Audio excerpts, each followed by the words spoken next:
મહત્વના સમાચાર ભાવનગરથી સામે આવી રહ્યા છે, જ્યાં માર્કેટયાર્ડમાં મહત્વના સમાચાર ભાવનગરથી સામે આવી રહ્યા છે। માર્કેટયાર્ડની ચૂંટણીનો મામલો સામે આવ્યો છે। આ સમગ્ર વિગત ભાવનગરથી સામે આવી રહી છે। ખેડૂત પેનલની આજે મતગણતરી પણ થઈ હતી। આ સમગ્ર ઘટના ભાવનગરમાં બનવા પામી છે, જ્યાં ભાજપ અને કોંગ્રેસ બંનેના 5-5 ઉમેદવારો વિજેતા થયા છે। ખેડૂત પેનલની આજે મતગણતરી થઈ હતી। ભાજપ અને કોંગ્રેસ બંનેના 5-5 ઉમેદવારો વિજેતા થયા છે। માર્કેટયાર્ડમાં આ સમગ્ર ચૂંટણી બનવા પામી છે। ભાવનગર માર્કેટયાર્ડની ચૂંટણીનો મામલો સામે આવ્યો છે। ખેડૂત પેનલની આજે મતગણતરી થવા પામી હતી, જેમાં ભાજપ અને કોંગ્રેસ બંનેના 5-5 ઉમેદવારો વિજેતા થયા છે। ખેડૂત પેનલની આજે મતગણતરી થવા પામી હતી।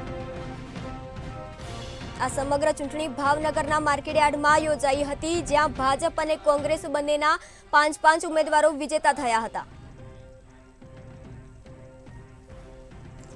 આપણી સાથે સંવાદદાતા હિરેન ચૌહાણ જોડાઈ ગયા છે। તો આજે ભાવનગરમાં માર્કેટયાર્ડની ચૂંટણી યોજાઈ છે, શું છે વધુ વિગત?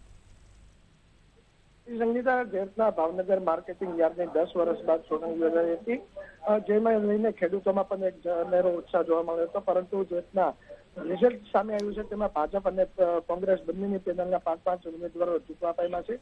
ત્યારે ભાજપના ઉમેદવારો દ્વારા એવી ઘોષણા કરવામાં આવી છે કે આવનારા સમયમાં માર્કેટિંગ યાર્ડની પદ અધિકારીઓની જે નિમણૂક છે તે કરવામાં આવશે અને માર્કેટિંગ યાર્ડ ખાતે જે ખેડૂતોના પ્રશ્ન છે તેને લઈને વિકાસલક્ષી કામો કરવામાં આવશે। તેમજ લાંબા સમયથી જે ડુંગળી અને કપાસ માટેના શેરનો અભાવ જોવા મળે છે તેને લઈને પણ વહેલી તકે કામગીરી કરવામાં આવશે। બીજી તરફ કોંગ્રેસે પણ જણાવ્યું હતું કે કોંગ્રેસ વિરોધ પક્ષમાં બેઠી છે, ત્યારે કોંગ્રેસ પણ આજે ભાવનગર માર્કેટિંગ યાર્ડની જે વિકાસને લઈને ઘણા લાંબા સમયથી જજુમે છે તેને લઈને વિરોધ કરશે અને જેટલા મતદાન થયું છે તેને લઈને પણ કોંગ્રેસે ક્યાંક ને ક્યાંક ભાજપ પર આક્ષેપો કર્યા છે।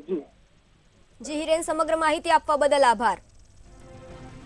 ભાવનગરના માર્કેટયાર્ડમાં ચૂંટણી યોજાઈ હતી, જેમાં ભાજપ અને કોંગ્રેસ બંનેના 5-5 ઉમેદવારો વિજેતા થયા છે।